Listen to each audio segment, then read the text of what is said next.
Children, in today's class, I shall start with question number 9 of exercise 13.2, direct and inverse proportion. The question is, the car takes 2 hours to reach the destination. 2 hours मतलब time taken, ठीक है, by traveling at a speed of 60 kilometers per hour. ये क्या है? Speed.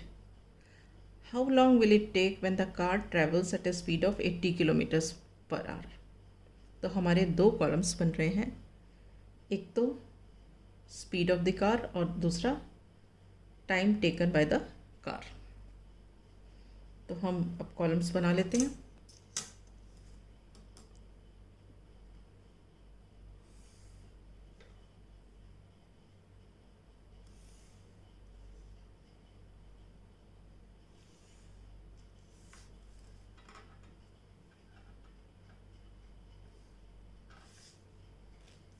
First column में हम क्या लिखेंगे? Time taken by the car. किसमें क्या यूनिट्स हैं? आवर्स, ठीक है. उसके बाद स्पीड ऑफ द कार, किसमें है speed of the car? Kilometres per our में. यूनिट्स हमेशा यहाँ पे ही लिखते हैं, यहाँ नहीं लिखा जाता है. अब टाइम टेकन कितना है? 2 hours when the speed is 60, ठीक है.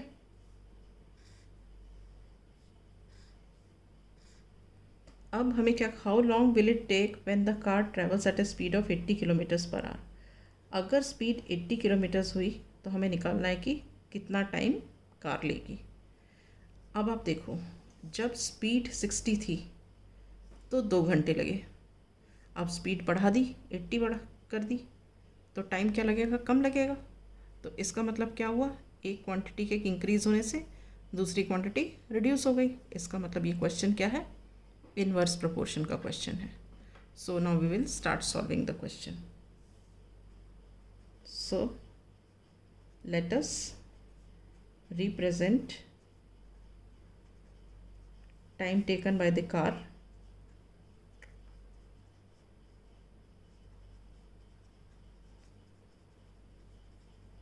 by x1 and x2 and speed of the car by y1 and y2. ये y1 है और ये y2 है, ठीक है. अब since the two quantities vary inversely, we get x1 into y1 is equal to x2 into y2. x1 into y1 is equal to x2 into y2. That is 2 into 60 is equal to x2 into 80.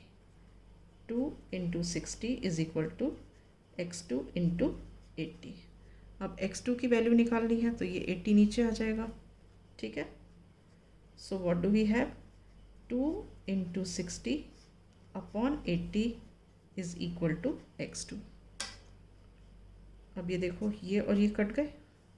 2 1 ज़ा 2, then 2 4 ज़ा 8.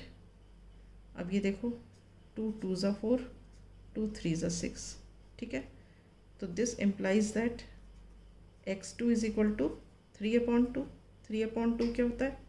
1.5 होता है. तो x2 1.5 होने का मतलब हो गया 1.5 आवर्स, ठीक है. तो हमारा आंसर क्या हो गया? आंसर हो गया, if the speed is 80 kilometres per hour then the car will take 1.5 hours to travel the same distance. Travel the same distance. Is this clear? Right. So I wind up here. In the next class, I shall take up question number 10.